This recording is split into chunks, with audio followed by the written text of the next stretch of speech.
Hello everyone, एक बार फिर से आप सभी का क्रेजी जीके ट्रिक के यूट्यूब प्लेटफॉर्म पर स्वागत है। आज का ये सेशन आप सभी के लिए बहुत ही इंपॉर्टेंट है, स्पेशली आरआरबी ग्रुप डी के एग्जाम के लिए जो स्टूडेंट प्रिपरेशन कर रहे हैं, जो एग्जाम देने वाले हैं, उनके लिए आज का ये सेशन सिंगल सेशन रामबाण होने वाला है। काफी स्टूडेंट की डिमांड आ रही थी कि सर आरआरबी ग्रुप डी में साइंस 25 मार्क्स की पूछी जाने वाली है, तो आप हमको कोई ऐसा सिंगल सेशन दे दीजिए जहां से साइंस के अधिकतर क्वेश्चन कवर हो जाए। तो देखिए यहां पर मैं आपको इस सेशन में 300 प्लस साइंस के वन लाइनर बताने वाला हूं। एंड तक देखिएगा, हाई प्रोबेबिलिटी क्वेश्चन है ये। आपको जो एग्जाम है ना ग्रुप डी की, अधिकतर साइंस के क्वेश्चन यहीं से देखने को मिल जाएंगे। तो यहां पर एंड तक सेशन को देखिएगा, पीडीएफ मैं आपको डिस्क्रिप्शन में दे दूंगा, वहां से पीडीएफ ले लीजिएगा, फ्री ऑफ कॉस्ट है, तो उसे आप कलेक्ट कीजिएगा। वन लाइनर फॉर्मेशन में हम फिजिक्स, केमिस्ट्री और बायोलॉजी तीनों को यहां पर कवर करेंगे। 300 प्लस क्वेश्चन यहां पर हम विद आंसर डिस्कस करेंगे। पीडीएफ इसकी लिंक में है। इसके अलावा आप आरआरबी ग्रुप डी के लिए जीएस और साइंस का हमारा कंप्लीट पैकेज ज्वाइन कर सकते हैं। यहां पर आपको साइंस के वीडियो लेक्चर भी मिल जाएंगे और जीएस में देखिए आप स्पेशली करंट अफेयर को पढ़िएगा, क्योंकि यहीं से आपका कवर हो जाएगा। इतना समय आपके पास नहीं है कि आप पर्टिकुलर सब्जेक्ट पढ़ने जाएं, तो करंट अफेयर पढ़ लीजिए जीएस में। साइंस में आप साइंस के वन लाइनर को डिस्कस कर लीजिए, इसको पढ़ लीजिएगा, आपको वीडियो लेक्चर्स मिल जाएंगे, तो वो देख लीजिएगा, आपका काम हो जाएगा। 45 मार्क्स यहां पर आपके कवर हो जाएंगे।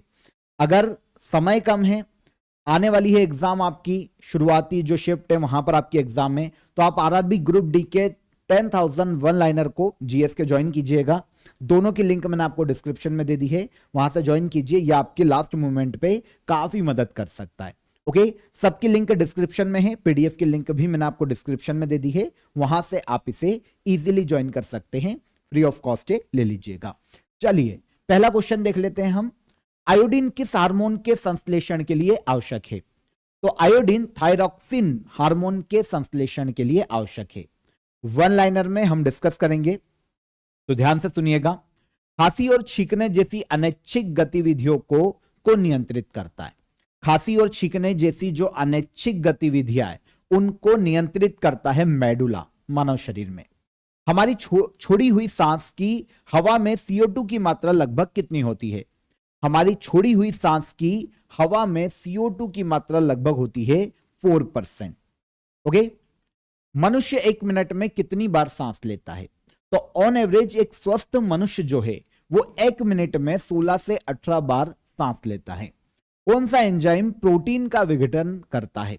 तो वो एंजाइम जो कि प्रोटीन का विघटन करता है, इसे कहा जाता है पेप्सिन। मानव ऊतकों में ऑक्सीजन की कमी होने पर पाइरुवेट किस कोशिकांग में लैक्टिक अम्ल में परिवर्तित होता है? तो मानव ऊतकों में ऑक्सीजन की कमी होने पर जो पाइरुवेट है वो कोशिका द्रव्य नाम के कोशिकांग में लैक्टिक अम्ल में परिवर्तित हो जाता है। प्रोकैरियोटिक कोशिका में दिखाई देने वाला एकमात्र कोशिका अंगक कौन सा है? वो कोशिका अंगक जो कि प्रोकैरियोटिक कोशिका में दिखाई देता है, इसे कहा जाता है राइबोसोम। कोशिका झिल्ली के निर्माण के लिए आवश्यक प्रोटीन एवं लिपिड का उत्पादन कौन करता है? तो कोशिका झिल्ली के निर्माण के लिए जो प्रोटीन की आवश्यकता है, जो लिपिड की आवश्यकता है, लिपिड की आवश्यकता है, उसका उत्पादन करता है रुक्ष अंतर्द्रव्य जालिका। ओके, किस कोशिकांग को कोशिका का प्रोटीन कारखाना कहा जाता है? तो वो कोशिकांग जिसे कोशिका का प्रोटीन कारखाना कहा जाता है, यह है राइबोसोम। कौन है? राइबोसोम। गाजर में विटामिन ए की अधिक मात्रा होने पर बच्चे को क्या लाभ मिलता है? गाजर में विटामिन ए की अधिक मात्रा होने पर बच्चों की जो आंखों की रोशनी है वो बेहतर होती है। देखिए इंग्लिश में भी मैंने आपको मेंशन कर दिया, लेकिन ग्रुप डी में आपको हिंदी में ही नॉर्मली, क्योंकि ग्रुप डी की एग्जाम है तो आप हिंदी में ही आपको अधिकतर क्वेश्चन वहां पर देखने को मिलेंगे, तो आप ध्यान रखिएगा। इंग्लिश भी मैंने आपको बाइलिंगुअल मेंशन कर दिया आंसर की, एक बार इन पर भी नजर डाल लेना। आपातकालीन स्थिति के दौरान कौन सा हार्मोन उत्पन्न होता है? आपातकालीन स्थिति के दौरान जो हार्मोन उत्पन्न होता है उसे एड्रिनलिन के नाम से पुकारा जाता है। पुरुष शुक्राणु में गुणसूत्र की संख्या कितनी होती है? पुरुष स्पर्म में गुणसूत्र की संख्या होती है 23। डीपीटी का पूरा नाम क्या है?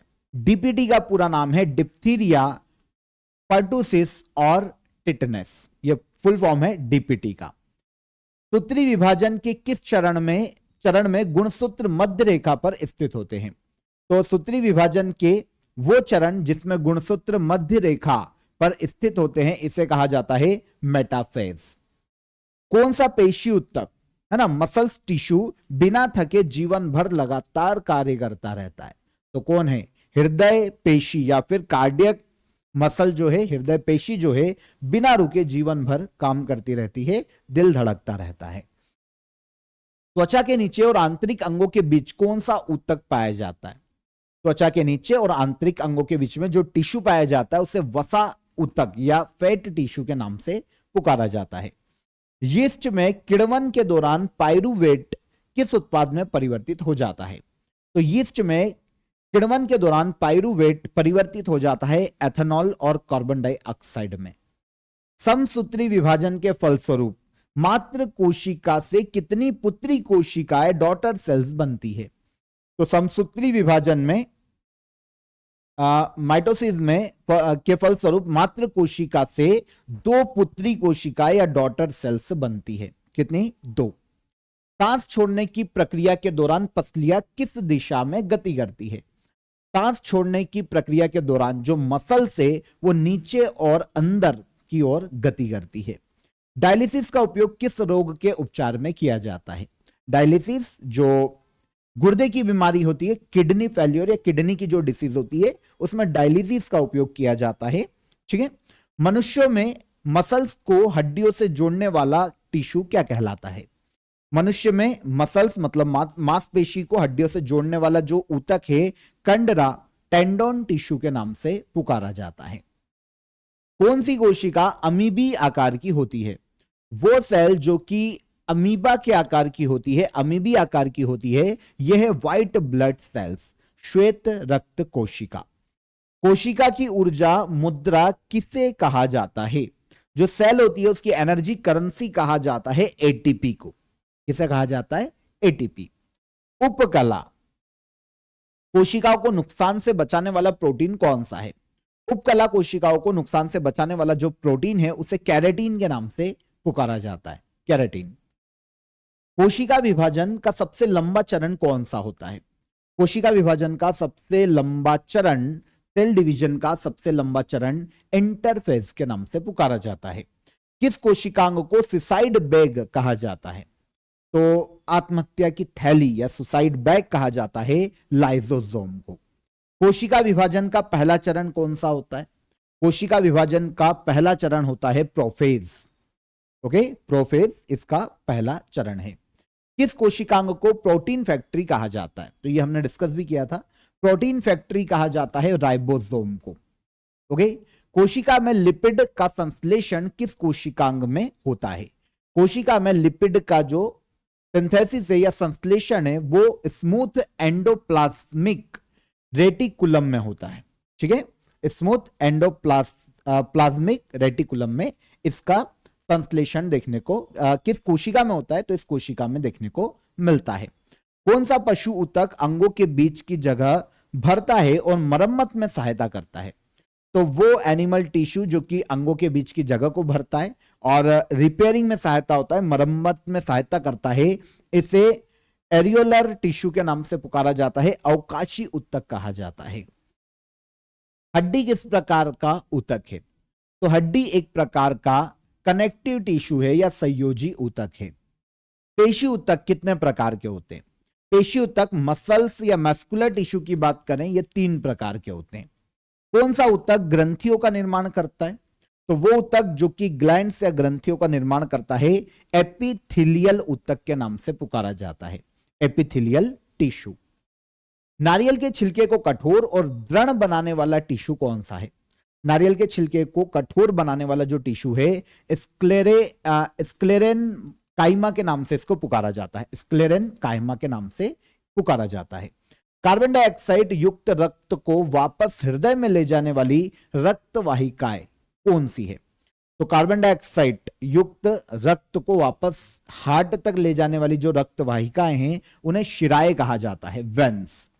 रक्त पट्टिकाणु को किस नाम से भी जाना जाता है?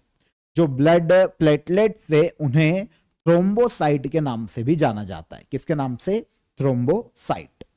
मानव रक्त का पीएच मान कितना होता है? ह्यूमन ब्लड का पीएच मान होता है 7.4। ओके। मानव शरीर का बिन के आकार का बड़ा लिम्फोइड अंग कौन सा है? मानव शरीर का बिन के आकार का बड़ा लिम्फोइड अंग होता है प्लीहा, स्प्लीन के नाम से पुकारा जाता है। सार्वत्रिक दाता यूनिवर्सल डोनर रक्त समूह कौन सा है? तो वो ब्लड ग्रुप जो कि यूनिवर्सल डोनर है वो है ओ नेगेटिव, यूनिवर्सल डोनर। किस प्राणी के ब्लड प्लाज्मा में हीमोग्लोबिन घुला हुआ होता है? तो वो प्राणी जिसके ब्लड प्लाज्मा में हीमोग्लोबिन घुला हुआ होता है यह है केचुआ। रुधिर प्लाज्मा, ब्लड प्लाज्मा में एंटीबॉडी का निर्माण कौन करता है? ब्लड प्लाज्मा में एंटीबॉडी का निर्माण करता है लिम्फोसाइट। रक्त समूहों की खोज किसने की थी? ब्लड ग्रुप की खोज का श्रेय दिया जाता है कार्ल लैंडस्टीनर को। किसको दिया जाता है? Karl Landsteiner. इन्होंने ब्लड ग्रुप की खोज की थी। आरएच फैक्टर का नाम किस पर आधारित है? आरएच फैक्टर जो है ना, इसका जो नाम है ना वो बंदर या मंकी पर आधारित है। मानव शरीर में ऑक्सीजन का प्रवाह किस क्रम में होता है? मानव शरीर में, ह्यूमन बॉडी में ऑक्सीजन का जो प्रवाह है वो लंग्स से ब्लड और ब्लड से टिश्यू की ओर होता है, मतलब फेफड़े से रक्त और रक्त से ऊतक की ओर। 1897 में खोजा गया पहला विटामिन बी कौन सा था? 1897 में खोजा गया पहला विटामिन बी थायमीन था। ठीक है, 1897 में इसकी खोज की गई थी। गर्भावस्था के दौरान शिशु के मस्तिष्क और रीढ़ की सुरक्षा के लिए कौन सा विटामिन आवश्यक है? गर्भावस्था में, प्रेगनेंसी में जो शिशु का मस्तिष्क है और जो उसकी रीढ़ की हड्डी है उसको सुरक्षित रखने में, सेफ रखने में फॉलिक एसिड इंपॉर्टेंट है, इसलिए जो गर्भवती माता है ना वो फॉलिक एसिड की टेबलेट्स लेती है। कौन सा विटामिन जल में घुलनशील है? वो विटामिन जो कि जल में घुलनशील है विटामिन B12 है। ये क्वेश्चन काफी एग्जाम में पूछा गया है, इसको याद रखना। कौन सा है जल में घुलनशील विटामिन B12? श्वसन, लार स्त्रावण और क्रमाकुंचन जैसी अनैच्छिक क्रियाओं को कौन नियंत्रित करता है? तो श्वसन हो गया, ब्रीदिंग हो गई है ना, इसके अलावा टेलीवेशन हो गया, क्रमाकुंचन हो गया। ऐसी जो अनैच्छिक क्रियाएं हैं मानव शरीर में, हमारी इच्छा नहीं है पर वो होती रहती है, इनको नियंत्रित करता है मेरु शीर्ष, मेडुला ऑब्लागेटा के नाम से इसको पुकारा जाता है, मेडुला ऑब्लागेटा। ठीक है। न्यूरॉन के किस भाग में सूचना प्राप्त होती है? न्यूरॉन के डेंड्राइट में सूचना प्राप्त होती है। पॉन्स मानव शरीर के किस अंग का भाग है? पॉन्स मानव शरीर के ब्रेन का भाग है, मस्तिष्क का।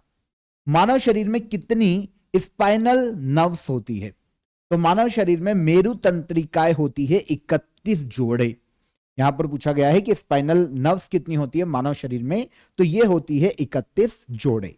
इसके बाद मानव मस्तिष्क का कौन सा भाग बुद्धि, स्मृति और भावनाओं का केंद्र होता है? तो ये होता है सेरिब्रम। सामान्य आंख के लिए क्लियर विजन की न्यूनतम दूरी कितनी होती है?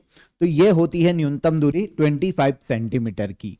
नेत्र गोलक को नियंत्रित करने के लिए कितनी मांसपेशियों का उपयोग होता है? तो नेत्र गोलक या आईबॉल को नियंत्रित करने के लिए टोटल 6 मांसपेशियों का, मसल्स का यूज होता है। मानव मस्तिष्क का औसत वजन कितना होता है? ह्यूमन ब्रेन का औसत वजन होता है 1200 से लेकर 1400 ग्राम तक। मलेरिया रोग के लिए WHO के द्वारा 2021 में मंजूर की गई पहली वैक्सीन कौन सी है? तो 2021 में WHO ने मलेरिया डिसीज के लिए जिस वैक्सीन को मंजूरी दी थी यह है RTS-AS01। ओके, तो इसे पहली बार मंजूरी दी गई थी मलेरिया डिसीज के लिए WHO के द्वारा। पोलियो वैक्सीन के इंजेक्शन के रूप को किसने विकसित किया था? पोलियो वैक्सीन के इंजेक्शन रूप को विकसित करने का श्रेय दिया जाता है जोनास साल्क को। रेबीज का पहला टीका किसने विकसित किया था? रेबीज कुत्ते के काटने से होने वाली बीमारी है, इसका पहला टीका डेवलप किया था लुई पाश्चर ने। भोजन और ऊर्जा की कमी से होने वाली गंभीर कुपोषण की बीमारी कौन सी है? तो वो बीमारी जो कि भोजन और एनर्जी की कमी से होती है, इसे कहा जाता है मरास्मस या फिर सूखा रोग। यदि 3 महीने तक विटामिन सी न मिले तो कौन सी बीमारी हो सकती है? किसी भी व्यक्ति को अगर 3 महीने विटामिन सी न मिले किसी भी रूप में तो उसे स्कर्वी रोग हो सकता है। तो स्कर्वी रोग विटामिन सी की कमी से होता है, याद रखना। शरीर में अधिक कैडमियम होने के कारण कौन सी डिसीज होती है? बॉडी में कैडमियम की मात्रा अगर ज्यादा हो जाती है तो इटाई रोग होता है। गॉइटर किस ग्रंथि की बीमारी है? तो गॉइटर की बात करें तो ये थायराइड ग्रंथि की एक डिसीज है या बीमारी है। कौन सी बीमारी यकृत में सूजन पैदा करती है? तो हेपेटाइटिस, ये लीवर से संबंधित डिसीज है। इसमें क्या होता है, लीवर में सूजन आ जाती है। Hepatitis A B C D E अलग अलग फॉर्म होते हैं, तो लीवर की सूजन जो है वो हेपेटाइटिस बीमारी के कारण होती है। मानव शरीर में सबसे कठोर पदार्थ कौन सा है? तो दांतों की परत, जिसे टूथ एनामल कहा जाता है, यह मानव शरीर की सबसे कठोर पदार्थ या परत है। मनुष्य में बोनापन के लिए कौन सी ग्रंथि उत्तरदायी है? मनुष्यों में बोनापन के लिए पीयूष ग्रंथि, जिसे पिट्यूटरी ग्लैंड कहा जाता है, यह जिम्मेदार होती है। मनुष्यों में मांसपेशियों को हड्डियों से जोड़ने वाला ऊतक क्या कहलाता है? इंसानों में मसल्स को बोन से जोड़ने वाला जो टिश्यू होता है उसे कंडरा या टेंडोन के नाम से पुकारा जाता है। मांसपेशियों की थकान किस पदार्थ के संचयन से होती है? तो मसल्स में जो थकान होती है वो लैक्टिक अम्ल, लैक्टिक एसिड के संचयन के कारण होती है।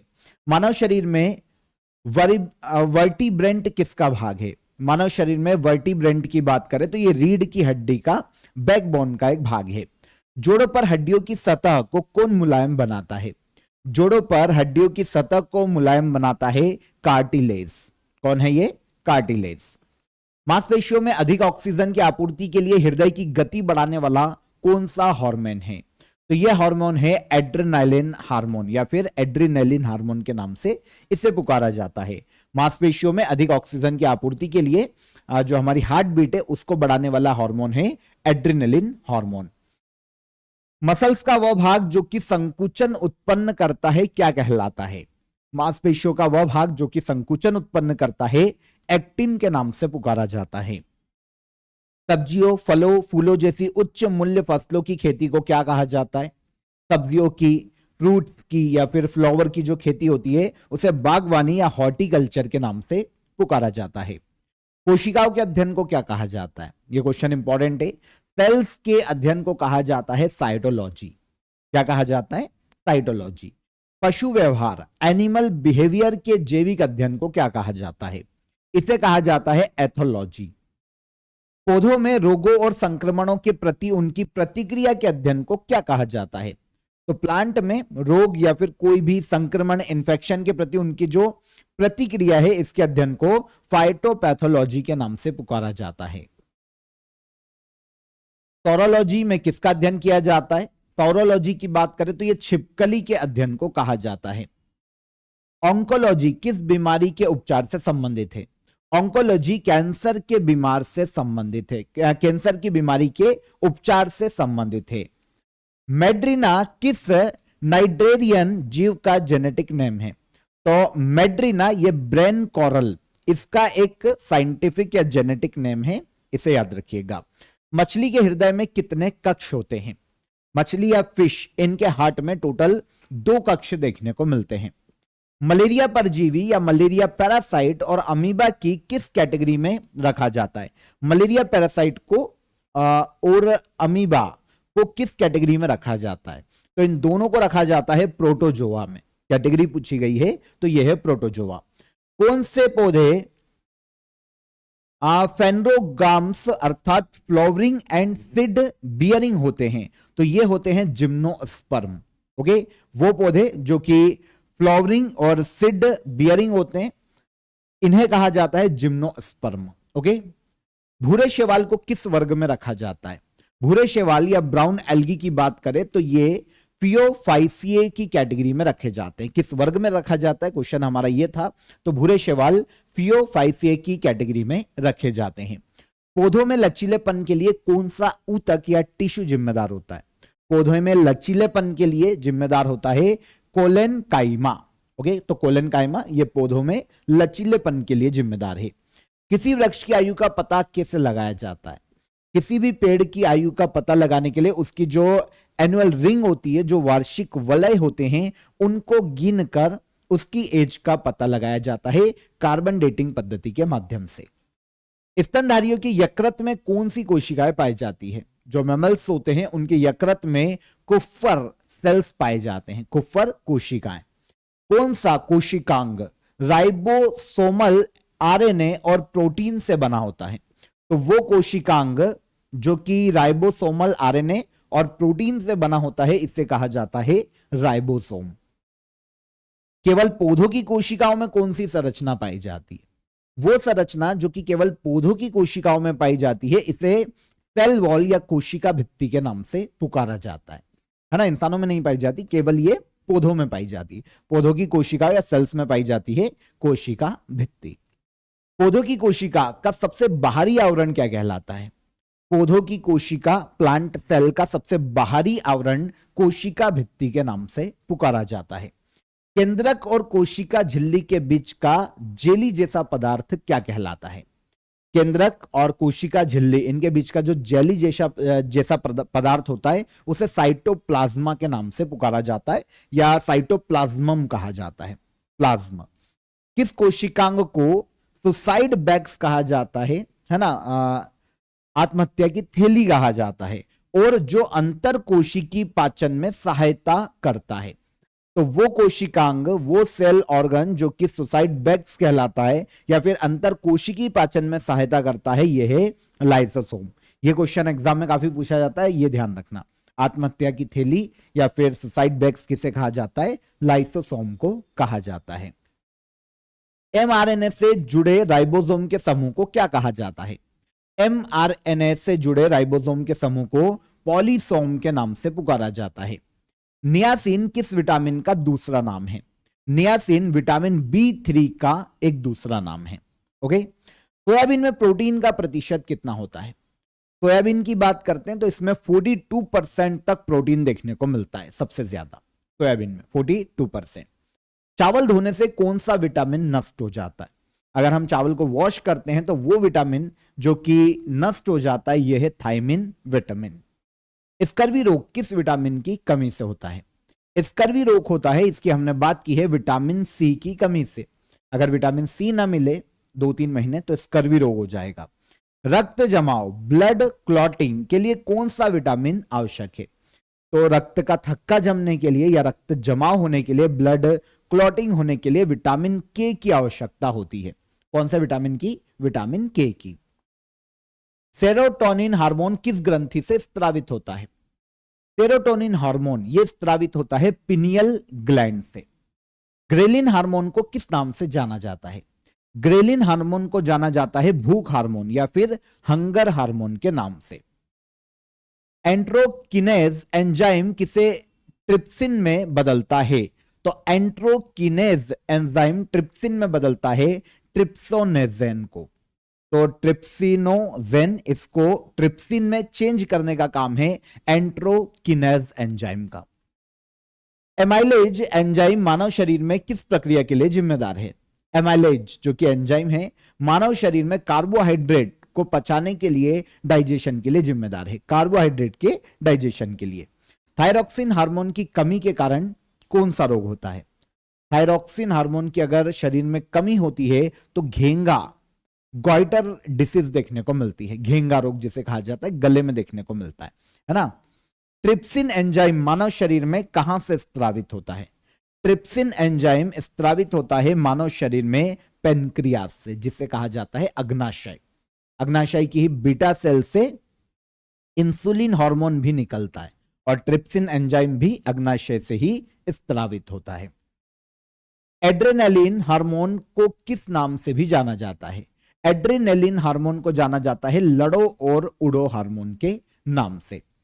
फाइट एंड फ्लाइट हार्मोन, नींद जागने के चक्र को नियंत्रित करने वाला मस्तिष्क द्वारा स्त्रावित हार्मोन कौन सा है? नींद जागने मतलब स्लीपिंग और जो वेक साइकिल है उसके चक्र को नियंत्रित करने वाला जो ब्रेन हार्मोन है, जो कि ब्रेन से स्त्रावित होता है, इसे कहा जाता है मेलाटोनिन हार्मोन। Melatonin hormone. प्याज को छीलने, काटने, कुचलने पर कौन सा एंजाइम निकलता है जिससे हमारी आंख में आंसू आते हैं? तो ये है एलिनेज एंजाइम। तो एलिनेज एंजाइम निकलता है जब हम प्याज को छीलते हैं, काटते हैं या फिर उसको कुचलते हैं। तो कौन सा एंजाइम निकलता है? क्वेश्चन हमारा ये था, एलिनेज एंजाइम निकलता है जब भी हम प्याज को काटते हैं। अमाशय से आने वाले अम्लीय भोजन को क्षारीय बनाने में क्या सहायक होता है? तो अमाशय से आने वाला जो अम्लीय भोजन है उसे क्षारीय बनाने के लिए जिसकी जरूरत है उसे कहा जाता है पित्तरस। ओके, पित्तरस के नाम से पुकारा जाता है। मानव में स्टार्च जैसे कार्बोहाइड्रेट का पाचन कहां से होता है? तो मानव शरीर में स्टार्च जैसे कार्बोहाइड्रेट का जो पाचन है वो हमें मुख गुहिका से देखने को मिलता है, मतलब मुंह से ही इनका पाचन शुरू हो जाता है। मनुष्यों की छोटी आंत लगभग कितनी लंबी होती है? मनुष्य शरीर में छोटी आंत की लंबाई ऑलमोस्ट 7 से लेकर 7.5 मीटर तक देखने को मिलती है। कितनी? 7 से लेकर 7.5 मीटर तक। पाचन तंत्र की जांच के लिए उपयोग किए जाने वाले यंत्र को क्या कहा जाता है? पाचन तंत्र की जांच के लिए उपयोग किया जाने वाला जो यंत्र है उसे एंडोस्कोप के नाम से पुकारा जाता है। मनुष्यों में भोजन का पाचन कहां से शुरू होता है और ये कहां पर पूरा हो जाता है? तो ह्यूमन बॉडी में जो पाचन है भोजन का वो मुख से ही शुरू हो जाता है, लार से मुख से शुरू हो जाता है और छोटी आंत में आते आते ये खत्म होता है।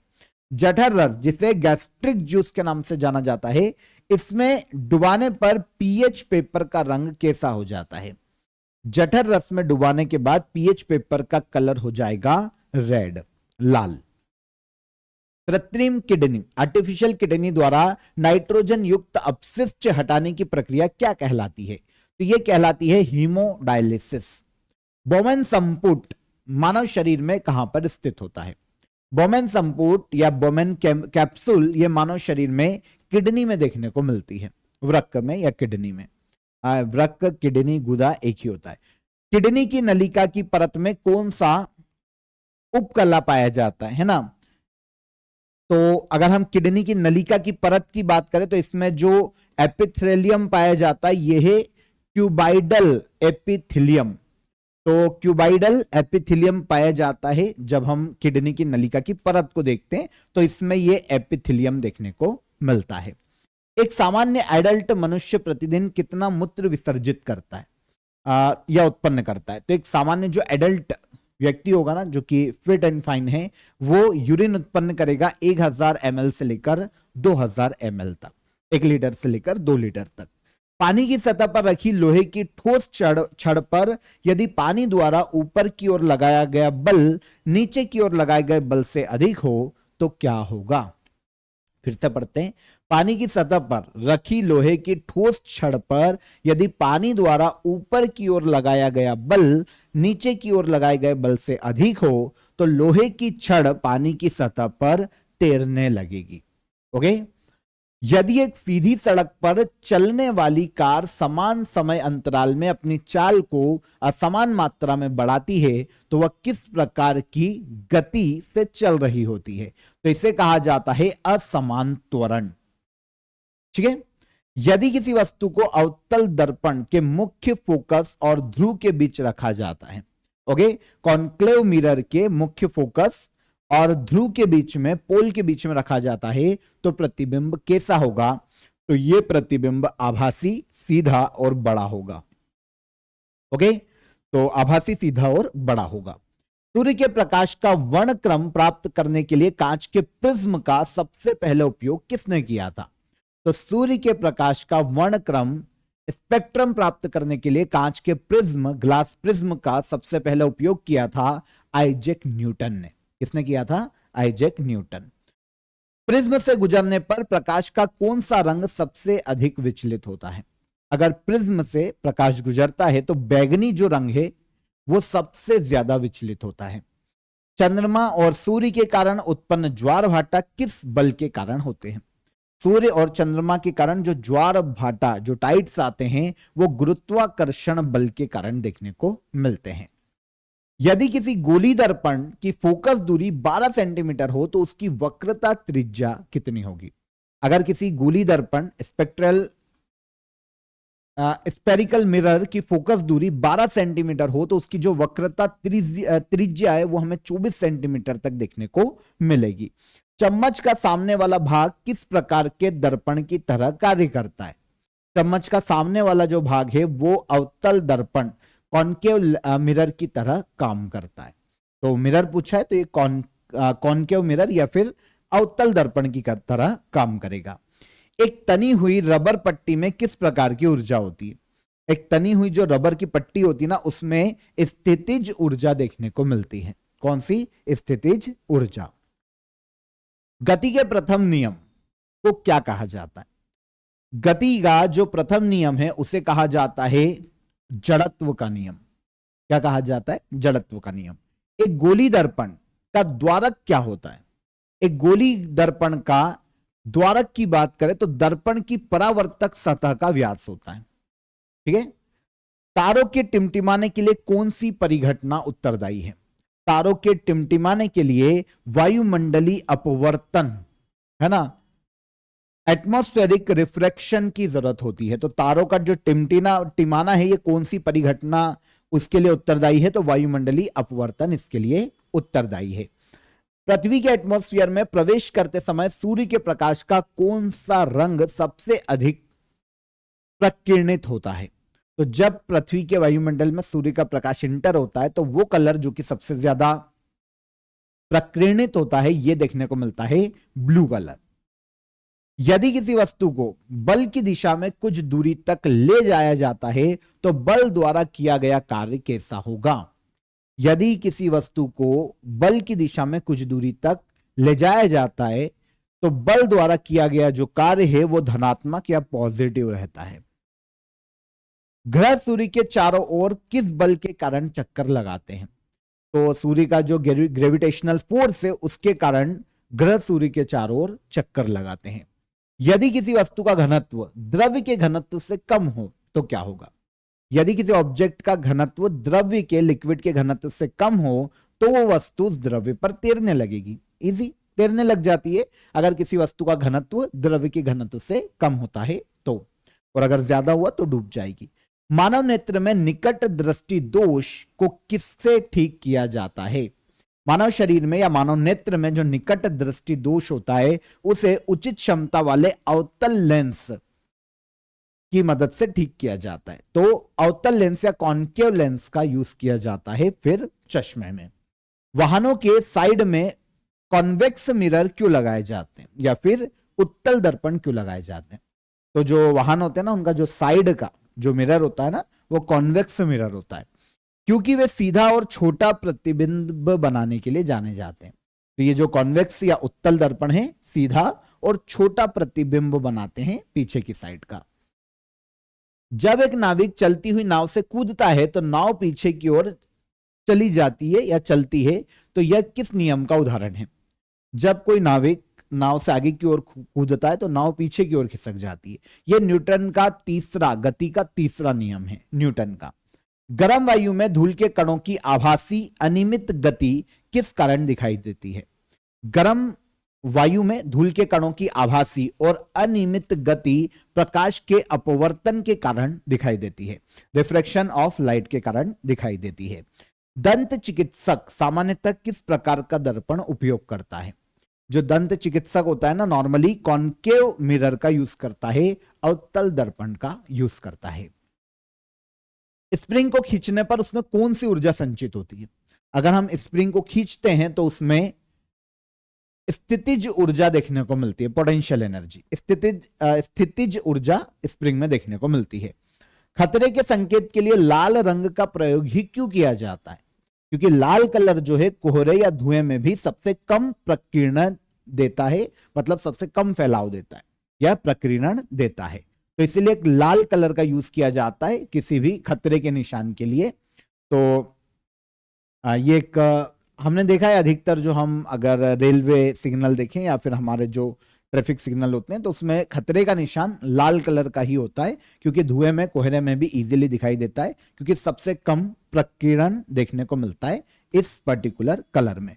न्यूटन का कौन सा गति नियम यह समझाता है कि दीवार से टकराने के बाद गेंद वापस क्यों लौटती है? तो ये न्यूटन का तीसरा गति नियम बताता है कि दीवार पर फेंकने के बाद गेंद वापस पलटकर क्यों आती है या वापस क्यों लौटती है। किसी वस्तु द्वारा अपनी स्थिति या विन्यास में परिवर्तन के कारण प्राप्त ऊर्जा क्या कहलाती है? किसी भी ऑब्जेक्ट द्वारा उसकी स्थिति या विन्यास में अगर चेंज किया जाता है तो उसके कारण जो ऊर्जा प्राप्त होती है वो स्थितिज ऊर्जा कहलाती है। दर्पण द्वारा प्रतिबिंब बनने में कौन सी परिघटना होती है? जो दर्पण प्रतिबिंब बनाता है उसके लिए रिफ्लेक्शन या परावर्तन की प्रक्रिया जिम्मेदार होती है। बस के अचानक रुकने पर यात्री आगे की ओर क्यों झुकते हैं? बस के अचानक रुकने पर या ट्रेन के अचानक रुकने पर जो यात्री होते हैं ना, वो आगे की ओर झुक जाते हैं। इसे कहा जाता है जड़त्व का नियम या फिर शरीर के जड़त्व के कारण। क्रायोजेनिक किसे दर्शाता है? क्रायोजेनिक कम तापमान लो टेम्परेचर को शो करता है। पानी का घनत्व अधिकतम किस तापमान पर होता है? पानी का सबसे ज्यादा डेंसिटी या घनत्व देखने को मिलेगा 4 डिग्री सेल्सियस पर। सेल्सियस तापमान माप की इकाई का नाम किसके नाम पर रखा गया है? सेल्सियस तापमान माप की इकाई का नाम रखा गया है एंडर्स सेल्सियस के नाम पर। निम्न में से कौन ऊष्मा का कुचालक है? तो वो जो कि ऊष्मा का कुचालक है, पुअर कंडक्टर है, यह है लकड़ी। लकड़ी में ऊर्जा या ऊष्मा है ना, चालकता देखने को नहीं मिलती है, तो लकड़ी ऊष्मा का कुचालक है। किसी पदार्थ में किसकी उपस्थिति के कारण वह विद्युत का सुचालक बनता है? किसी पदार्थ में इलेक्ट्रॉन की उपस्थिति के कारण वो विद्युत का सुचालक बनता है। ओके, अच्छा इलेक्ट्रिसिटी कंडक्टर बनता है। वह तापमान जिस पर कोई द्रव्य ठोस में बदलता है उस वस्तु का हिमांक बिंदु या फ्रीजिंग पॉइंट कहलाता है। कोई भी वस्तु या कोई भी द्रव्य जिस भी मतलब एक पॉइंट पर जाकर ठोस में चेंज हो जाएगा वो उसका हिमांक बिंदु या फ्रोजन पॉइंट कहलाएगा, फ्रीजिंग पॉइंट कहलाएगा। पानी का क्वथनांक क्या होता है? Boiling point. पानी का बॉइलिंग पॉइंट होता है 212 फ़ारेनहाइट। रेफ्रिजरेटर किस सिद्धांत पर कार्य करता है? रेफ्रिजरेटर वाष्पीकरण के सिद्धांत पर काम करता है।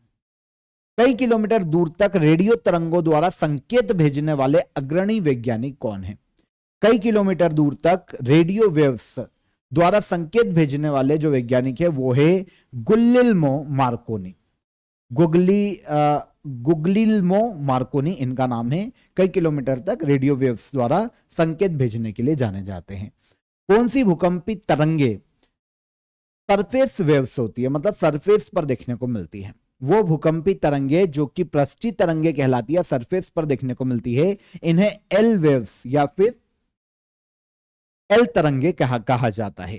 तरल लोलक में धागे से लटका हुआ धातु का गोला क्या कहलाता है?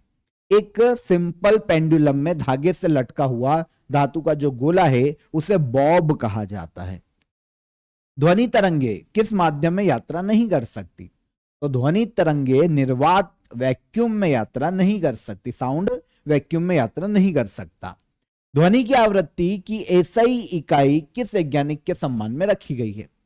साउंड की जो फ्रीक्वेंसी है उसकी एसआई जो यूनिट है उसे हेनरिक रुडोल्फ हर्ट्ज के नाम पर हर्ट्ज रखा गया है।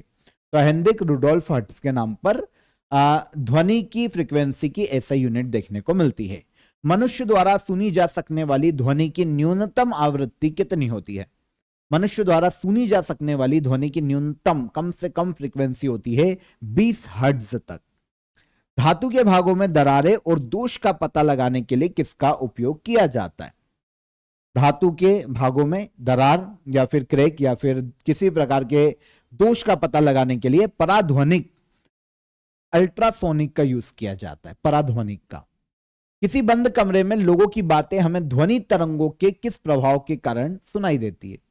एक बंद कमरे में लोगों की बातें हमें विवर्तन डिफ्रैक्शन के कारण सुनाई देती है। सोनार साउंड नेविगेशन एंड रैंजिंग किस माध्यम में कार्य करता है? सोनार जो है वो पानी के नीचे अंडर वाटर काम करने के लिए डेवलप किया गया है। इकोकार्डियोग्राम मुख्य रूप से किस प्रभाव पर आधारित है? इकोकार्डियोग्राम ये मुख्य रूप से डॉपलर इफेक्ट पर आधारित है, डॉपलर प्रभाव पर। सोनार का पूरा नाम क्या है? सोनार का पूरा नाम है साउंड नेविगेशन एंड रेंजिंग। सोनार का पूर्ण रूप है पानी के अंदर अंडर वाटर ये काम करता है। 25 डिग्री सेल्सियस पर किस पदार्थ में ध्वनि की गति सबसे अधिक होती है? तो 25 डिग्री सेल्सियस पर ध्वनि की गति सबसे ज्यादा होती है एल्यूमिनियम में। इसमें एल्यूमिनियम में। चमगादड़ शिकार खोजने और उड़ने के लिए किस प्रकार की ध्वनि तरंगों का उपयोग करते हैं? तो आपको पता है चमगादड़ रात में, है ना, शिकार करते हैं। शिकार को खोजने के लिए और उड़ने के लिए जिस साउंड वेव का यूज करते हैं, इसे अल्ट्रासोनिक वेव या पराध्वनिक तरंगों के नाम से जाना जाता है। तो क्या कहा जाता है इसे? Ultrasonic waves. वायु में ध्वनि की गति का वेग कितना होता है? तो वायु में ध्वनि का वेग होता है 343 मीटर पर सेकेंड का। बिजली की चमक के बाद गड़गड़ाहट की आवाज क्यों आती है? तो पहले बिजली कड़कती हुई दिखाई दे जाती है और फिर हमें थंडर की आवाज देखने को मिलती है, गड़गड़ाहट की। यह इसलिए होता है क्योंकि ध्वनि की गति प्रकाश की गति से बहुत कम होती है। प्रकाशिकी मतलब ऑप्टिक्स में लेंस के छिद्र को क्या कहा जाता है, जो प्रकाश के फैलाव को नियंत्रित करता है? तो ऑप्टिक्स में लेंस के छिद्र को कहा जाता है एपर्चर, जो कि प्रकाश के फैलाव को नियंत्रित करता है। आइजैक न्यूटन द्वारा विकसित वह कौन सी दूरबीन थी जिसमें कॉनकेव मिरर का उपयोग किया गया था? तो आइजैक न्यूटन ने विकसित किया था परावर्ती दूरबीन को, रिफ्लेक्टिंग टेलीस्कोप को, जिसमें अवतल दर्पण या फिर कॉनकेव मिरर का यूज किया गया था। विबग्योर में किस रंग की ऊर्जा न्यूनतम होती है? विबग्योर में वो एनर्जी या ऊर्जा जो न्यूनतम होती है, यह होता है पीला कलर। तेज रोशनी वाले कमरे से मंद रोशनी वाले कमरे में जाने पर व्यक्ति को वस्तु स्पष्ट दिखाई क्यों नहीं देती?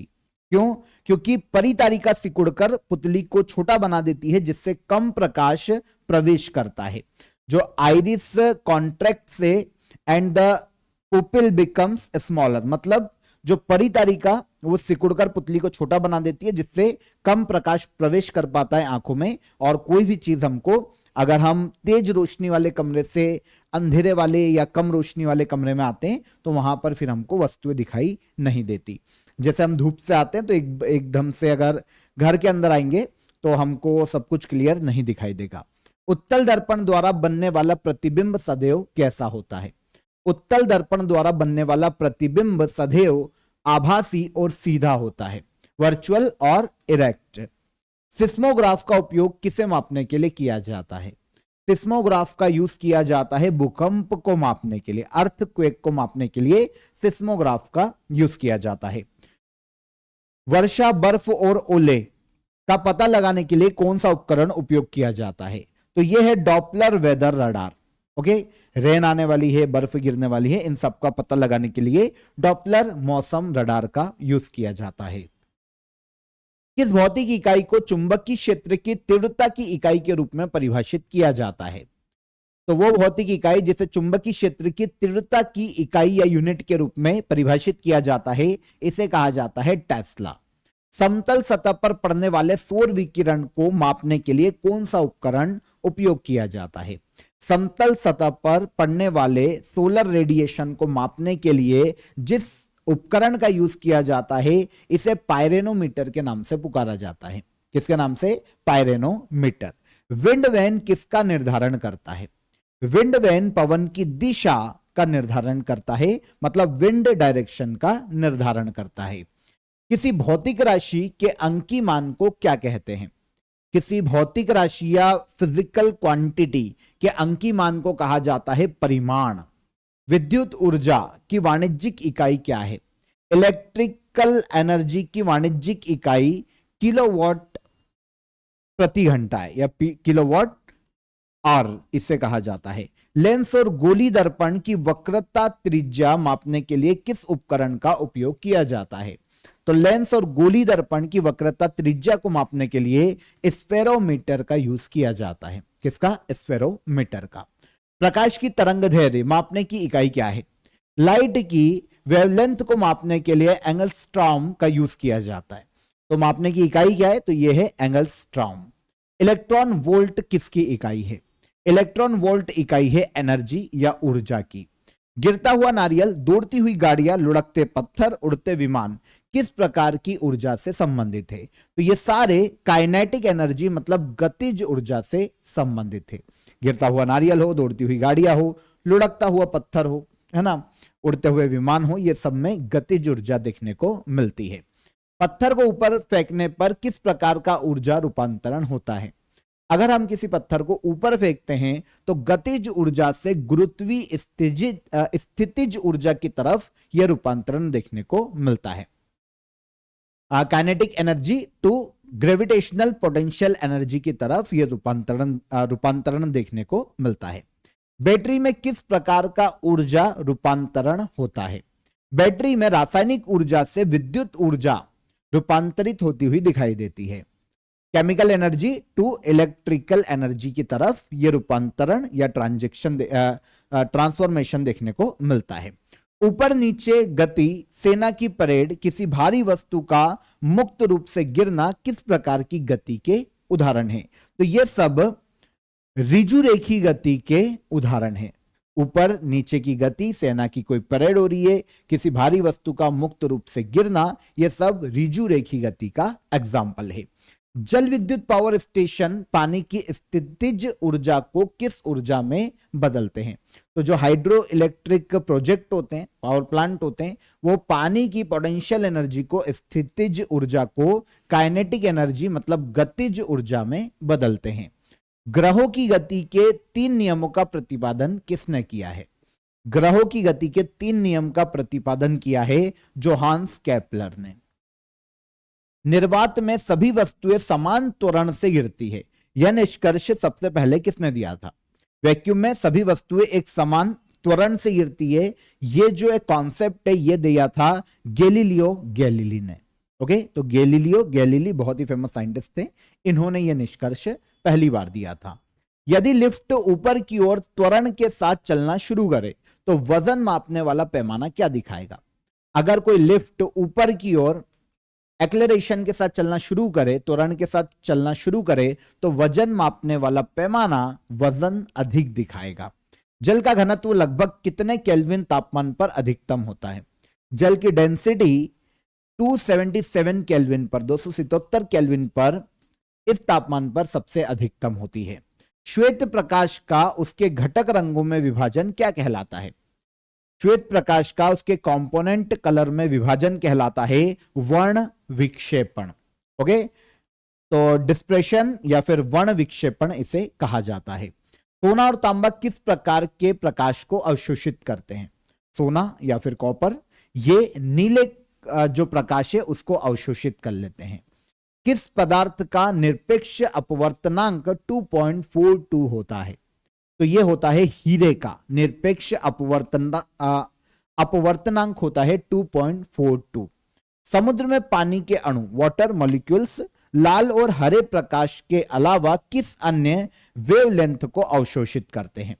तो समुद्र में जो वाटर मॉलिक्यूल्स होते हैं लाल और ग्रीन, इसके अलावा पीले तरंगदैर्घ्य को अवशोषित करते हैं। किस प्रकार के दर्पण में पार्श्व परिवर्तन होता है? तो वो दर्पण जिसमें पार्श्व परिवर्तन देखने को मिलता है इसे समतल दर्पण के नाम से पुकारा जाता है। एक माध्यम से दूसरे माध्यम में जाने पर प्रकाश के मार्ग में होने वाले मोड़ को क्या कहा जाता है? इसे कहा जाता है अपवर्तन, रिफ्रैक्शन। एक मीडियम से जब प्रकाश दूसरे मीडियम की तरफ जाता है तो लाइट में जो मार्ग में मोड़ आता है, जो मुड़ता है प्रकाश, उसे कहा जाता है अपवर्तन। सूर्योदय या सूर्यास्त के समय पर्वत शिखरों पर दिखाई देने वाली लाल या नारंगी चमक को क्या कहा जाता है? तो इसे कहा जाता है एल्पेंग्लो। जब सूर्यास्त होता है, सूर्योदय होता है, तो पर्वत शिखर यहां से हमें लाल कलर की नारंगी चमक दिखाई देती है, उसे कहा जाता है एल्पेंग्लो। धारावाही चालक के चारों ओर चुंबकीय क्षेत्र की दिशा ज्ञात करने के लिए किस नियम का उपयोग किया जाता है? तो एक करंट कैरिंग कंडक्टर के चारों ओर मैग्नेटिक फील्ड की दिशा ज्ञात करने के लिए जो नियम यूज किया जाता है उसे मैक्सवेल का कॉर्क स्क्रू नियम के नाम से पुकारा जाता है। बांध में संग्रहित जल में किस प्रकार की ऊर्जा होती है? तो अभी मैंने आपको बताया जो बांध में जो संग्रहित जल होता है उसमें स्थितिज ऊर्जा देखने को मिलती है। गतिशील वस्तु की गतिज ऊर्जा किस पर निर्भर होती है? एक मूविंग ऑब्जेक्ट की जो काइनेटिक एनर्जी है वो उसके मास और वेलोसिटी, द्रव्यमान और वेग पर निर्भर करती है। चालक में इलेक्ट्रॉन कब गति करते हैं? तो किसी भी चालक में, कंडक्टर में इलेक्ट्रॉन गति करते हैं जब विद्युत दाब में अंतर होता है। टेलीफोन का आविष्कार किस वर्ष हुआ था? टेलीफोन का आविष्कार किया गया था 1876 में। परमाणु बम के विकास में किस वैज्ञानिक का योगदान था? इन पर मूवी आई थी ओपेनहाइमर, तो जूलियस रॉबर्ट ओपेनहाइमर, इनका योगदान था परमाणु बम के विकास में। पहली पेट्रोल से चलने वाली कार का इंजन किसने बनाया? पेट्रोल से चलने वाली पहली कार का इंजन कार्ल बेज ने बनाया था। बाइफोकल लेंस का आविष्कार किसने किया? बाइफोकल लेंस का आविष्कार बेंजामिन फ्रैंकलिन के द्वारा किया गया है। रिवॉल्वर का आविष्कार किसने किया? तो रिवॉल्वर के आविष्कार का श्रेय दिया जाता है सैमुअल कॉल्ट को। यह क्वेश्चन आता है एग्जाम में कि रिवॉल्वर का आविष्कार किसने किया था? तो सैमुअल कॉल्ट ने किया था। आगे, थर्मोस्कोप के आविष्कारक कौन माने जाते हैं? थर्मोस्कोप के आविष्कारक हैं गैलीलियो गैलीली। भारत में जन्मे किस स्कॉटिश आविष्कारक को एटीएम के विकास का श्रेय दिया जाता है? तो इंडिया में जन्मे एक स्कॉटिश इन्वेंटर थे जिनका नाम है जॉन शेफर्ड बैरन। इनको एटीएम के आविष्कारक के रूप में जाना जाता है। हेनरी बैकरल ने किसकी खोज की थी? हेनरी बैकरल ने रेडियोधर्मिता, रेडियो एक्टिविटी की खोज की थी। डगलस एंगलबॉट ने किस उपकरण का आविष्कार किया? तो डगलस एंगलबॉट ने आविष्कार किया था कंप्यूटर माउस का। श्वेत प्रकाश के 7 घटक रंगों के वर्ण विक्षेपण की खोज किसने की थी? श्वेत प्रकाश के 7 घटक के रंग के वर्ण विक्षेपण की खोज का श्रेय दिया जाता है आइजैक न्यूटन को। किसने की थी? Isaac Newton. चलती हुई कार के सामने विपरीत दिशा से आने वाली हवा द्वारा किया गया कार्य कैसा होता है? तो यह होता है नेगेटिव, मतलब ऋणात्मक। अमलगम मिश्र धातु में सदैव कौन सी धातु एक अनिवार्य घटक के रूप में विद्यमान होती है?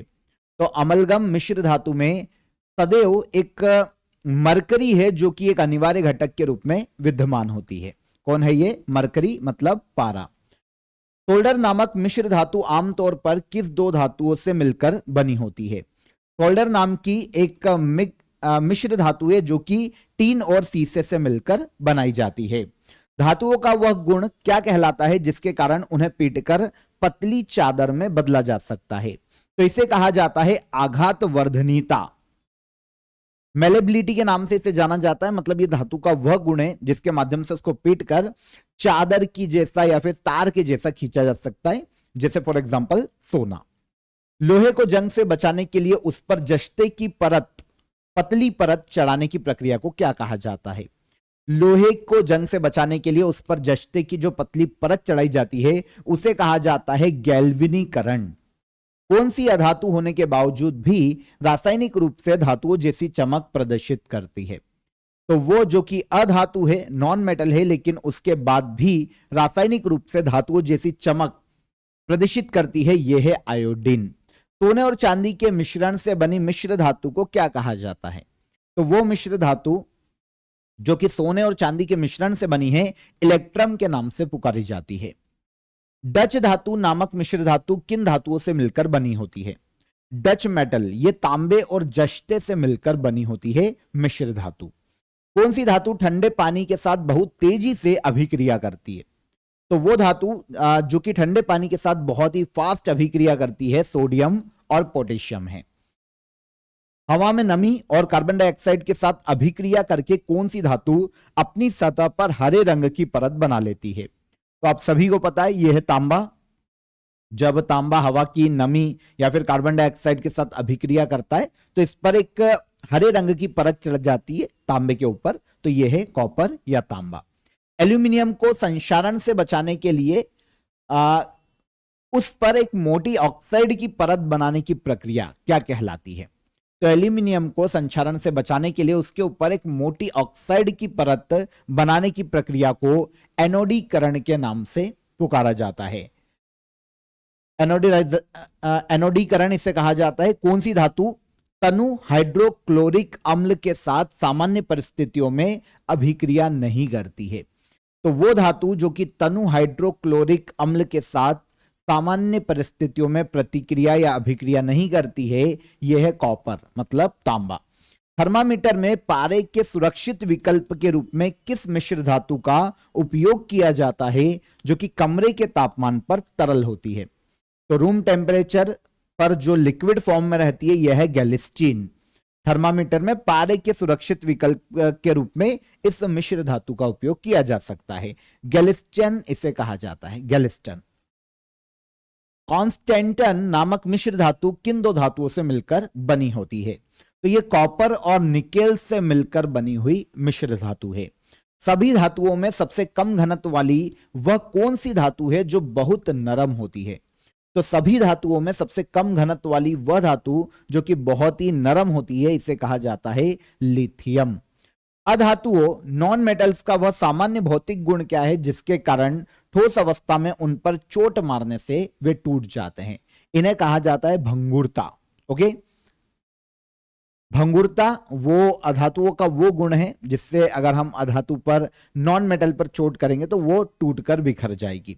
मतलब ना तो वो पतली चादर के रूप में कन्वर्ट हो जाएगी, नहीं, वो टूटकर बिखर जाएगी।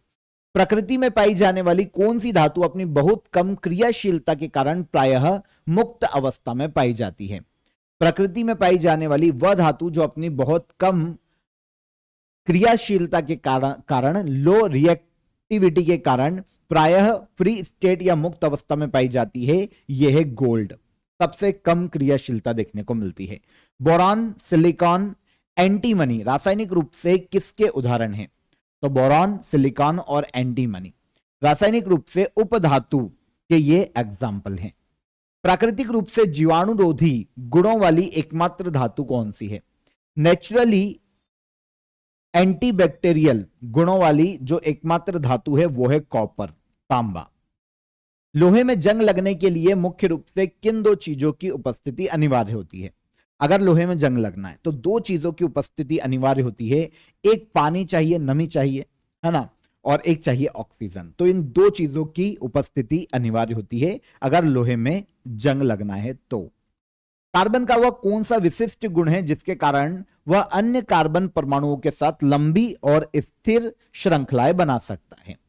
तो कार्बन का यह गुण है जिसे कहा जाता है श्रृंखलन। एक विशिष्ट गुण है जिसके कारण कार्बन जो है अन्य कार्बन परमाणुओं के साथ लंबी और एक स्थिर श्रृंखला, एक चेन बना सकता है। तो यह गुण है इसका श्रृंखलन का। ट्राइक्लोरोमेथेन का प्रचलित नाम क्या है जिसका उपयोग निश्चेतक के रूप में किया जाता है? मतलब एनेस्थेटिक आप इसको बोल लो, एनेस्थीसिया जैसे दिया जाता है ना, तो बेहोशी के लिए। निश्चेतक मतलब चेतना, निश्चेतन कर देना।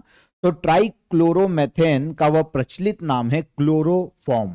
क्लोरोफॉर्म सुंघाकर आपने मूवीज में देखा होगा, किसी को भी निश्चेतक किया जा सकता है, बेहोश किया जा सकता है। तो क्लोरोफॉर्म प्रचलित नाम है ट्राइक्लोरोमेथेन का जिसका उपयोग निश्चेतक के रूप में किया जाता है।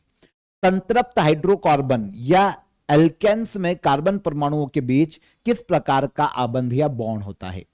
तो संतृप्त हाइड्रोकार्बन, सैचुरेटेड हाइड्रोकार्बन की बात करें या फिर एल्केन्स में कार्बन परमाणुओं के बीच में एकल आबंध, सिंगल बॉन्ड होता है, एकल आबंध। सबसे छोटा एल्केन कौन सा है जो एक स्थिर वलय का निर्माण कर सकता है? सबसे छोटा एल्केन जो कि एक स्टेबल रिंग का निर्माण कर सकता है, इसे कहा जाता है साइक्लोप्रोपेन। क्या कहा जाता है? साइक्लोप्रोपेन। एस्टर की पहचान मुख्य रूप से उसके किस गुण के कारण होती है? एस्टर की पहचान फलों जैसी मीठी महक, इसका एक गुण है, इसके कारण उसकी पहचान होती है एस्टर की। हाइड्रोकार्बन के पूर्ण दहन पर हमेशा कौन से प्रोडक्ट बनते हैं? अगर हाइड्रोकार्बन को पूरी तरीके से जलाया जाता है, पूर्ण दहन किया जाता है, तो कार्बन डाइऑक्साइड और जल, ये दो प्रोडक्ट बनते। अत्यधिक सांद्र सल्फ्यूरिक अम्ल की उपस्थिति में एथेनॉल को गर्म करने पर क्या उत्पन्न होता है? अत्यधिक सांद्र सल्फ्यूरिक अम्ल की उपस्थिति में अगर एथेनॉल को गर्म किया जाता है तो इससे एथीन उत्पन्न होता है। द्रवीकृत पेट्रोलियम गैस एलपीजी के दो मुख्य घटक कौन से हैं? तो एलपीजी जो होती है ना हमारे सिलेंडर में, प्रोपेन और ब्यूटेन, ये दो मुख्य घटक देखने को मिलते हैं एलपीजी सिलेंडर में। तो एलपीजी किसका मिश्रण है? क्वेश्चन ऐसा आ जाता है तो प्रोपेन और ब्यूटेन का मिश्रण है। प्रोपेन में क्रमशः कितने कार्बन और हाइड्रोजन परमाणु मौजूद होते हैं? तो प्रोपेन की बात करें तो इसमें 3 कार्बन और 8 हाइड्रोजन के परमाणु मौजूद होते हैं। 3H8। ओके, तो 3 कार्बन और 8 हाइड्रोजन के परमाणु होते हैं किसमें, प्रोपेन में। बेंजीन के एक अणु में कितने कार्बन परमाणु होते हैं जो एक वलय में जुड़े होते हैं?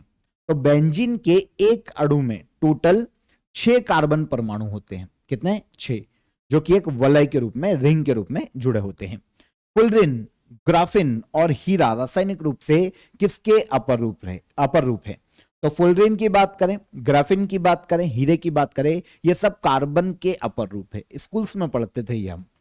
वह रासायनिक अभिक्रिया क्या कहलाती है जिसमें 2 या 2 से अधिक अभिकारक मिलकर एक ही प्रोडक्ट बनाते हैं? वह रासायनिक अभिक्रिया जिसमें 2 या 2 से अधिक अभिकारक मिलकर एक प्रोडक्ट बनाते, इसे संयोजन अभिक्रिया के नाम से पुकारा जाता है। कॉम्बिनेशन रिएक्शन के नाम से इसे पुकारा जाता है। वह अभिक्रिया क्या कहलाती है जिसमें एक यौगिक टूटकर 2 या 2 से अधिक सरल पदार्थों में बदल जाता है? तो एक यौगिक टूटकर 2 या 2 से अधिक सरल पदार्थ में बदल जाता है, इस प्रक्रिया को कहा जाता है अपघटन अभिक्रिया। ओके, डिकम्पोजन रिएक्शन इसको पुकारा जाता है। जब कॉपर को हवा में गर्म किया जाता है तो उस पर बनने वाली कॉपर ऑक्साइड की परत का रंग कैसा होता है? अगर कॉपर को हवा में गर्म करेंगे ना तो उस पर बनने वाली जो कॉपर ऑक्साइड की परत है वो काले कलर की, ब्लैक कलर की हो जाती है। कॉपर ऑक्साइड वाले बिकर में तनु हाइड्रोक्लोरिक अम्ल मिलाने पर बनने वाले विलयन का रंग कैसा होता है? तो यह होता है नीला कलर। ठोस लेड नाइट्रेट को गर्म करने पर एक पीले रंग का अवशेष और भूरे रंग की गैस निकलती है। यह भूरे रंग की गैस कौन सी है? तो यह है नाइट्रोजन ऑक्साइड, नाइट्रोजन डाइऑक्साइड। किसी अभिक्रिया में जब कोई पदार्थ ऑक्सीजन खोता है या हाइड्रोजन प्राप्त करता है तो इसे क्या कहा जाता है? किसी भी अभिक्रिया में जब कोई पदार्थ ऑक्सीजन को खो देता है या फिर हाइड्रोजन प्राप्त करता है तो इसे अपचयित कहा जाता है, रिड्यूस्ड के नाम से पुकारा जाता है। वह अभिक्रिया जिसमें 2 जलीय विलयनों को मिलाने पर एक अघुलनशील ठोस बनता है क्या कहलाता है? तो यह अभिक्रिया कहलाती है अवक्षेपण अभिक्रिया। अवक्षेपण अभिक्रिया के नाम से इसे पुकारा जाता है। लोहे के बुरादे और सल्फर पाउडर के मिश्रण को गर्म करने पर एक काला पदार्थ बनता है, यह किस प्रकार का परिवर्तन है? तो जब लोहे के बुरादे और सल्फर पाउडर के मिश्रण को गर्म करते हैं ना तो आयरन सल्फाइड बनता है। यह किस प्रकार का परिवर्तन है? इसे केमिकल चेंज या रासायनिक परिवर्तन के नाम से पुकारा जाता है। बिना बुझे चूने की पानी के साथ प्रतिक्रिया करके कैल्शियम हाइड्रोक्साइड बनाना किस अभिक्रिया का एक उदाहरण है? तो बिना बुझे चूने की पानी के साथ अभिक्रिया करके कैल्शियम हाइड्रोक्साइड बनाना ऊष्माक्षेपी संयोजन अभिक्रिया का एक उदाहरण है। कैल्शियम कार्बोनेट को ऊष्मा देने पर कैल्शियम ऑक्साइड और कार्बन डाइऑक्साइड प्राप्त होना किस अभिक्रिया का उदाहरण है? तो कैल्शियम कार्बोनेट को ऊष्मा देने पर कैल्शियम ऑक्साइड या फिर कार्बन डाइऑक्साइड प्राप्त होना यह एक अपघटन अभिक्रिया, डिकम्पोजन रिएक्शन का एग्जाम्पल है। चिप्स के पैकेटों में विकृत गंधिता एक रेंसिडिटी को रोकने और उन्हें लंबे समय तक ताजा रखने के लिए आमतौर पर कौन सी गैस उसमें भरी जाती है? तो चिप्स का जो पैकेट होता है ना उसमें नाइट्रोजन गैस भरी जाती है ताकि वो चिप्स को लंबे समय तक ताजा रख पाए। ओजोन परत के क्षरण के लिए मुख्य रूप से कौन सा रसायन जिम्मेदार है? ओजोन परत के क्षरण के लिए क्लोरोफ्लोरोकार्बन CFC गैस जिम्मेदार है। क्लोरोफ्लोरोकार्बन। पीने के पानी को कीटाणुओं से मुक्त करने के लिए मुख्य रूप से किस रसायन का प्रयोग किया जाता है? तो पीने के पानी को अगर कीटाणुओं से मुक्त रखना है तो उसमें क्लोरीन का यूज किया जाता है या फिर ब्लीचिंग पाउडर का यूज किया जाता है। वह कौन सी प्रमुख ग्रीन हाउस गैस है जो जीवाश्म ईंधनों के जलने से निकलती है और ग्लोबल वार्मिंग का कारण है? तो यह है कार्बन डाइऑक्साइड। जीवाश्म ईंधन के जलने पर कार्बन डाइऑक्साइड निकलती है और ग्लोबल वार्मिंग के लिए भी सबसे ज्यादा जिम्मेदार है। टूटी हुई हड्डियों को सही जगह पर स्थित रखने के लिए अस्पताल में किसका उपयोग किया जाता है? तो क्या चढ़ाया जाता है? प्लास्टर चढ़ाया जाता है। कौन सा? Plaster of Paris. ओके, हड्डी को स्थिर रखने के लिए, जोड़ने के लिए। दंत शल्य चिकित्सा जो डेंटल सर्जरी में एनेस्थेटिक के रूप में किस गैस का उपयोग किया जाता है?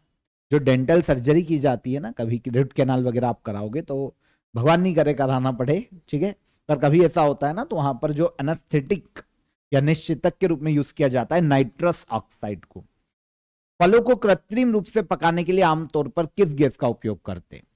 फलों को आर्टिफिशियली पकाने के लिए एसिलिटीन गैस का उपयोग किया जाता है।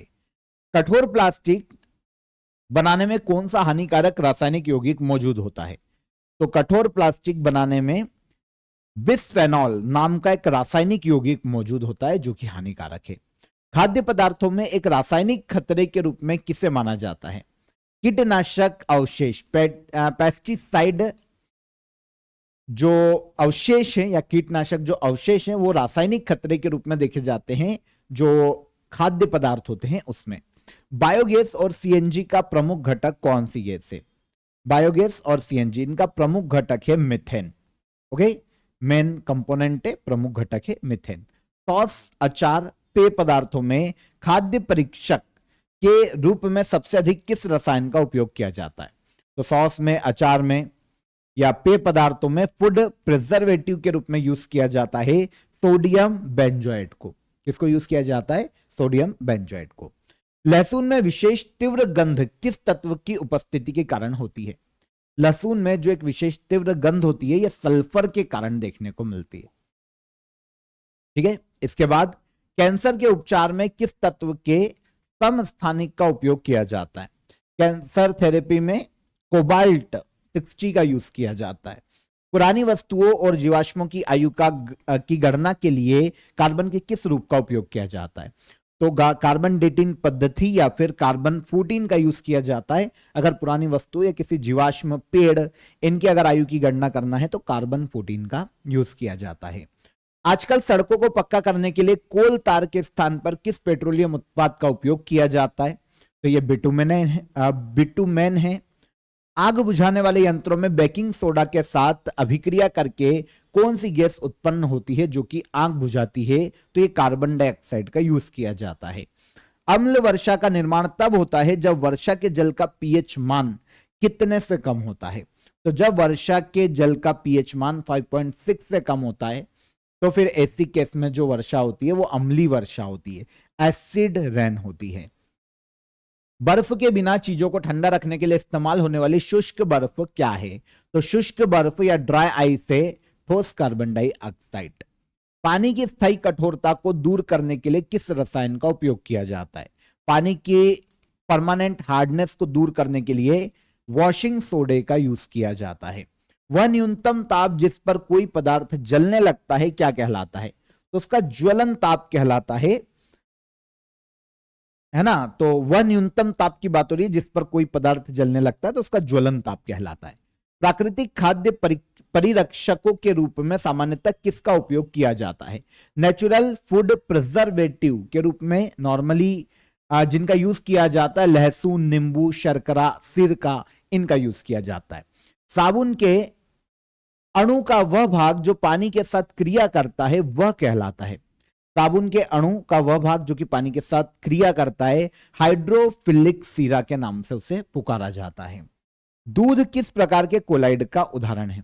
दूध जो है ये पायस कोलाइड का एक एग्जाम्पल है। इसका पायस कोलाइड का। कोलाइडल कणों द्वारा प्रकाश की किरण को फैलाने की घटना को क्या कहा जाता है?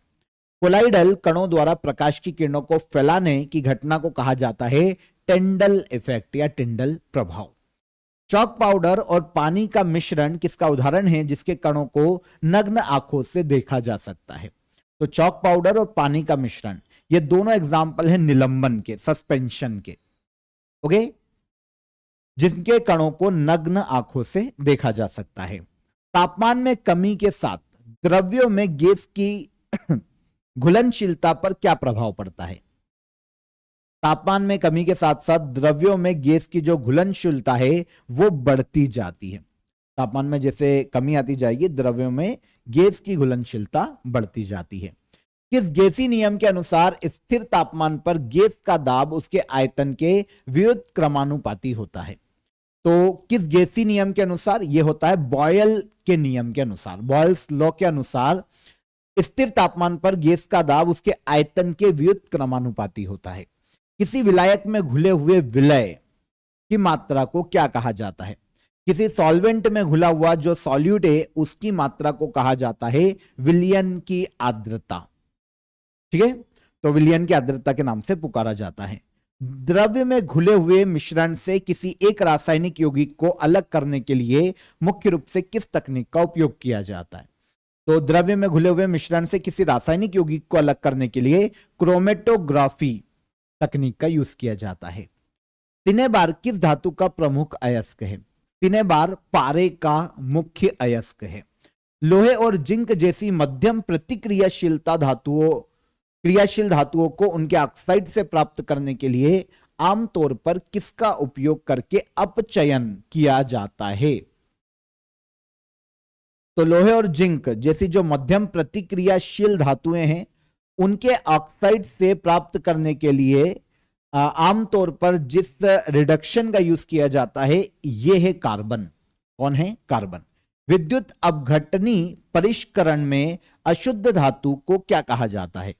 तो विद्युत अपघटनी परिष्करण में इलेक्ट्रोलाइटिक रिफिलिंग में अशुद्ध धातु या फिर जो इंप्योर मेटल है उसे कहा जाता है एनोड। क्या कहा जाता है? एनोड। लोहे को जंग लगने से बचाने के लिए उस पर जिंक या जस्ते की परत चढ़ाने की विधि क्या कहलाती है? तो लोहे को जंग से बचाने के लिए उस पर क्या चढ़ाया जाता है? जस्ते की परत चढ़ाई जाती है और इसे कहा जाता है गैल्वनीकरण। ओके। पायराइट किस प्रकार के अयस्क का एक उदाहरण है? पायराइट सल्फाइड अयस्क का एक उदाहरण है। मैग्नीशियम धातु मुख्य रूप से किस अयस्क से प्राप्त की जाती है? मैग्नीशियम प्राप्त किया जाता है डोलोमाइट से। वाष्पशील धातुओं को किस विधि द्वारा शुद्ध किया जाता है?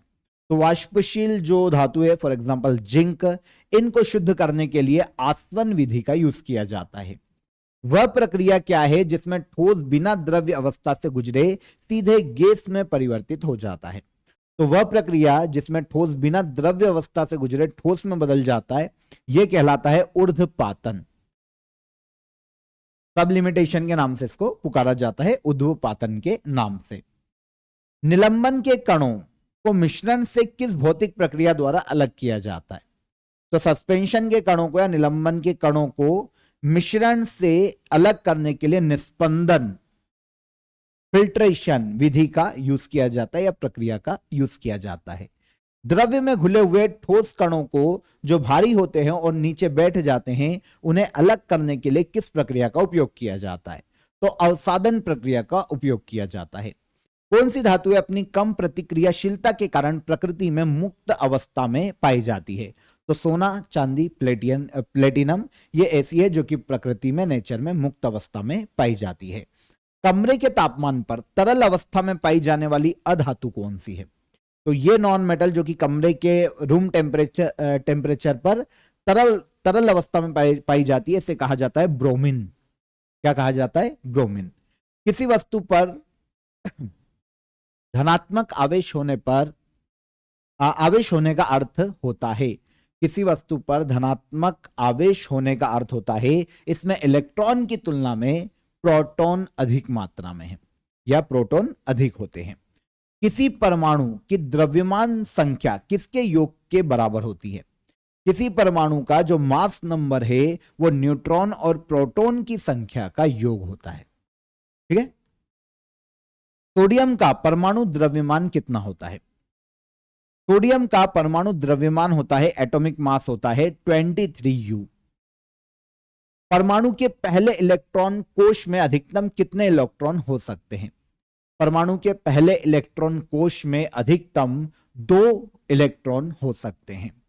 डाल्टन के परमाणु सिद्धांत के अनुसार परमाणु छोटी पूर्ण संख्याओं के अनुपात में मिलकर क्या बनाते हैं? तो यह डाल्टन लॉ है जिसके अनुसार परमाणु छोटी पूर्ण संख्याओं के अनुपात में मिलकर यौगिक या कंपाउंड का निर्माण करते हैं। हाइड्रोजन के उस समस्थानिक आइसोटॉप का नाम क्या है जिसकी द्रव्यमान संख्या 2 होती है? हाइड्रोजन का वो आइसोटॉप जिसकी द्रव्यमान संख्या 2 है इसे ड्यूटेरियम के नाम से पुकारा जाता है। ड्यूटेरियम। ठीक है। एक ही तत्व के अणुओं का निर्माण किस प्रकार के परमाणुओं से होता है? एक ही तत्व के अणुओं का जो निर्माण है वो समान प्रकार के परमाणुओं से होता है।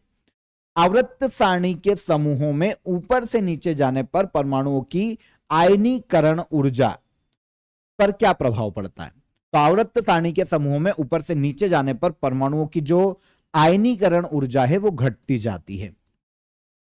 कार्ल एंडरसन ने किस वर्ष पॉजिट्रॉन नामक एक धनावेशित कण की खोज की थी? तो इसकी खोज की गई थी 1932 में। प्रोटॉन और न्यूट्रॉन का सापेक्ष आवेश क्रमशः कितना होता है? प्रोटॉन और न्यूट्रॉन का सापेक्ष आवेश रिलेटिव चेंज क्रमशः +1 और 0 होता है। ठीक है। किसी परमाणु के तीसरे कक्षक या m कोश में अधिकतम कितने इलेक्ट्रॉन हो सकते हैं?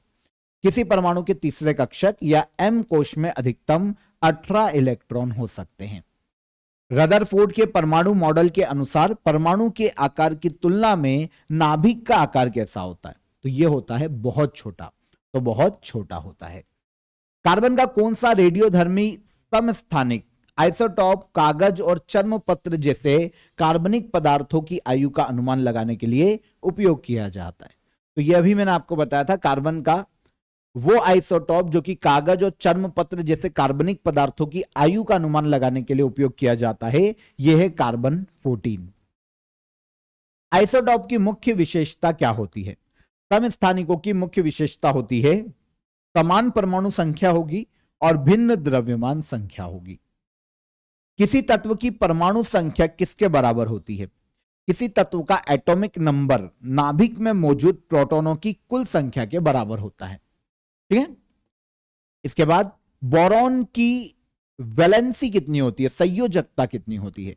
तो बोरॉन की संयोजकता होती है 3। पृथ्वी की भूपर पट्टी में मौजूद सबसे प्रचुर धातु और अधातु क्रमशः कौन सी है? पृथ्वी की भूपर पट्टी में मौजूद सबसे प्रचुर धातु है एल्यूमिनियम, ठीक है, और अधातु है ऑक्सीजन गैस है।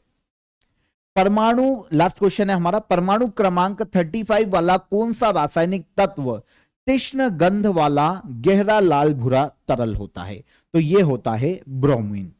ओके, परमाणु क्रमांक 35 वाला ये रासायनिक तत्व है तीक्ष्ण गंध वाला और हरा लाल भूरा तरल होता है। कौन होता है? ब्रोमीन। ठीक है।